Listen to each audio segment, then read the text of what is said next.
Welcome to Suman TV. ప్రత్యేకించి వర్షాకాలంలో పిల్లల్ని చాలా జాగ్రత్తగా చూసుకోవాలి. ఎందుకంటే వాళ్ళ ఇమ్యూనిటీ చాలా డెలికేట్గా ఉంటుంది. ఇన్ఫెక్షన్స్ రావచ్చు. చైల్డ్హుడ్ ఆస్మా, ఈ పిల్లల్లో ఆస్మా అనేది మనం ఎలా తెలుసుకోవాలి? డాక్టర్ అశ్విన్ కుమార్ గారు ఉన్నారు, consultant paediatrician, newborn specialist. Hello sir. నమస్తే అండి. నమస్తే సార్. ప్రత్యేకించి ఈ వర్షాకాలంలో ఈ ఆస్మాకి సంబంధించిన ఫ్లేర్ అప్స్, ఆ సిమ్టమ్స్ కనపడుతూ ఉంటాయి. ఈ వర్షాకాలంలోనే ఆస్మా ఫ్లేర్ అప్ అవడానికి గల రీజన్స్, అది కూడా పిల్లల్లో ఏమై ఉంటుందో కొంచెం చెప్తారా సార్? ఆస్మాని సింపుల్ గా చెప్పాలంటే అది కూడా ఎలర్జీ. ఓకే. అండ్ అంటే సీజనల్ అలర్జీ, సీజనల్ ఎలర్జీ అని అనుకోవచ్చు. కానీ ఎలర్జీ అనేది మనం పుట్టడం తోటే కొన్ని జెనెటికల్ గా మనం క్యారీ చేస్తున్న జీన్స్ వల్ల మన బాడీ హైపర్ రియాక్ట్ అవుతా ఉంటుంది చిన్న చిన్న ట్రిగర్స్ కి. మీరు చెప్పారు కొన్ని చలి weather, it's most common trigger. రెండు డస్ట్. ఈ వర్షాలు పడ్డాక ఏమవుతుంది, ఈ పూలు వీటి నుంచి వచ్చే పోలెన్, ఈ పెట్స్ నుండి వాటి పైన స్కిన్ అండ్ వాటి ఫర్, వాటి ఊలన్ నుంచి కార్పెట్స్, పెయింట్స్, లేకుంటే మనకి కొన్ని particular foods like ground nuts, పల్లి, కొంతమంది కొన్ని సీ ఫుడ్, ఇవన్నీ కూడా లాట్ ఆఫ్ ట్రిగర్స్ ఉంటాయి. వీళ్ళ బాడీకి పుట్టుకతోటి ఆ లక్షణం ఉంటుంది యాక్చువల్ గా. ఇప్పుడు ఒక ఎలర్జీ అంటే సింపుల్ చెప్పాలంటే, మనం ఇలా కొడితే ఒకళ్ళకేమో కొంత పెయిన్ పర్సీవ్ అయితే, ఇలా కొడితే కొందరికి చాలా ఎక్కువ సెన్సిటివ్ గా ఉంటారు. మన బాడీ తత్వం అదనమాట ఎలర్జీ అనేది. సో ఇక్కడ వాళ్ళకి చిన్న ట్రిగర్ అయినా మిగతా వాళ్ళకి మామూలుగా జలుబు దగ్గు వచ్చి పోయేది, వీళ్ళకి ప్రొలాంగ్ అవుతుంది. అది సింపుల్ గా చెప్పాలంటే ఆస్మా.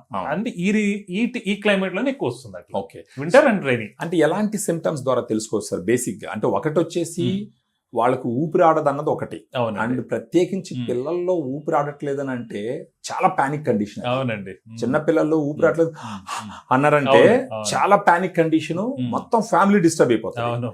దాంతో పాటు వేరే వేరే సిమ్టమ్స్ ఏమై ఉండొచ్చు సార్ దీంట్లో? యాక్చువల్ గా ఆస్మల్ సిమ్టమ్స్ ఏంటంటే నాక్టర్నల్ కాఫ్.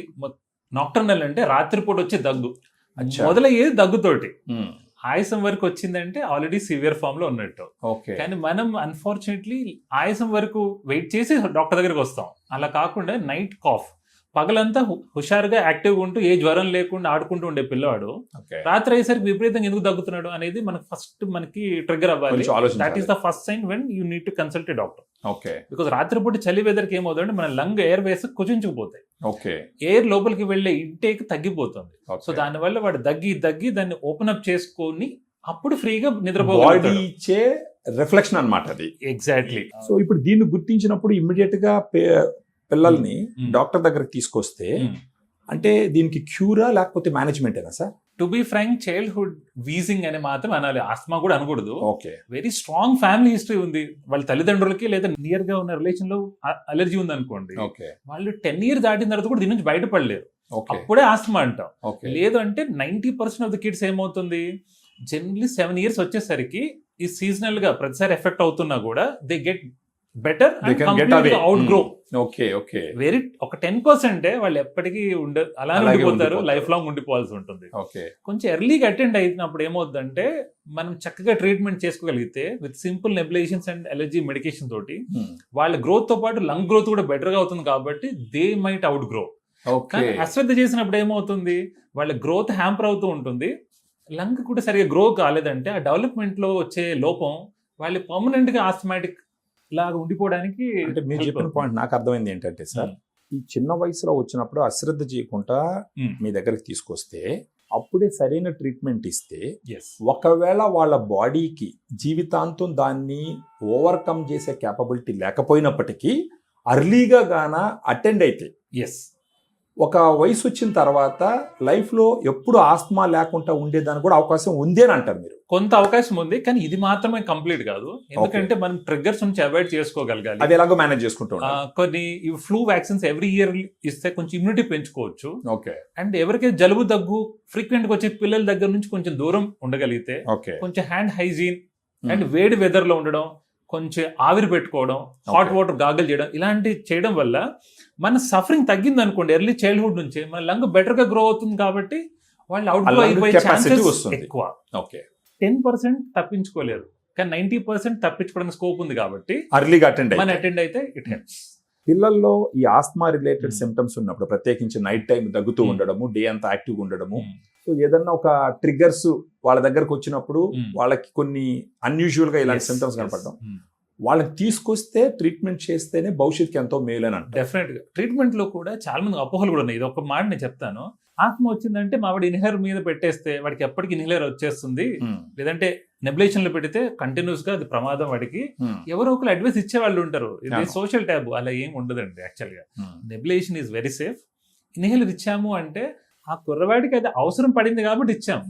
యాక్చువల్ గా ఇది ఇచ్చిన తర్వాత వాడి బాడీ అలవాటు పడిపోయి ఎప్పటికీ ఇన్హేలర్ మీద ఉన్నట్టు కాదు. కానీ ఇలా అనుకుంటారు సార్. ఇప్పుడు ఏంటంటే ఒకసారి మీరు ఇన్హేలర్ ఇచ్చినారనుకోండి, ఇక్కడ అండర్స్టాండింగ్ ఎలా ఉంటుందంటే ఇప్పుడే వాడడం మొదలు పెడితే జీవితాంతం వాడాలా, వాడి జీవితాంతం దీన్ని భరిస్తాడు, వద్దు అనుకుంటారు వీళ్ళు. దానివల్ల డిలే చేస్తారా, అది మోర్ కాంప్లికేషన్ వస్తుంది. ఇంకా వీళ్ళు ఏదైతే వద్దు అనుకుంటారో అదే పాటించాల్సి వస్తుంది. యాక్చువల్గా వచ్చిన వాళ్ళందరికీ ఇన్హేలర్ పెట్టమండి, వచ్చిన వాళ్ళందరికీ నెబులైజర్ పెట్టాం. యాక్చువల్గా ఆ సివియారిటీ మనం అసెస్ చేసుకోగలిగితే ఇనిషియల్ సిరప్స్ ఇస్తాం, ట్రిగర్స్ నుంచి దూరం ఉండమంటాం, ఫ్రీక్వెంట్ వ్యాక్సినేషన్ అది చేసుకోమని చెప్తాం. ఒక లెవెల్ దాటిన తర్వాత కాన్స్టెంట్ నేను చెప్పాను ఇందాక నాక్టర్నల్ కఫ్ కంటిన్యూస్ గా దగ్గు వస్తుంది, దగ్గి వాడు వాంతి చేసుకుంటాడు, నెక్స్ట్ లెవెల్లో ఆయుసం మొదలవుతుంది. సో ఈ స్టేజ్ కంటే ముందే మనం simple syrups and nebulisation which is safe. Nebulisation again I'm saying it is safe. Okay, doctor చెప్పిన విధంగా వాడుకుంటే it is very very safe. Okay, ఈ లెవెల్ దాటిపోతారు కొంతమంది unfortunately because of the strong family tendency ఉండడం, వాళ్ళు జెనెటికల్ గా వాళ్ళ body తత్వమే హైపర్ రియాక్ట్ అయ్యే వాళ్ళు ఉంటారు కాబట్టి వాళ్ళకి ఇన్హేలర్ కూడా పెడతాం. కానీ వాళ్ళకు కూడా కంట్రోల్, రిలీవ్ అని 2 రకాల మెడిసిన్స్ ఉంటాయి. దాన్ని మేము చెప్పిన విధంగా యూజ్ చేస్తే ఎప్పటికీ పర్మనెంట్ గా వాళ్ళు ఇన్హేలర్ లో ఉండాల్సిన అవసరం లేకుండా చేయొచ్చు. ఒక 10% చెప్పాను కదా, వాళ్ళు తప్పదు. కానీ 90% మన చేతిలో ఉంది, వీ కెన్ మేనేజ్ ఇట్.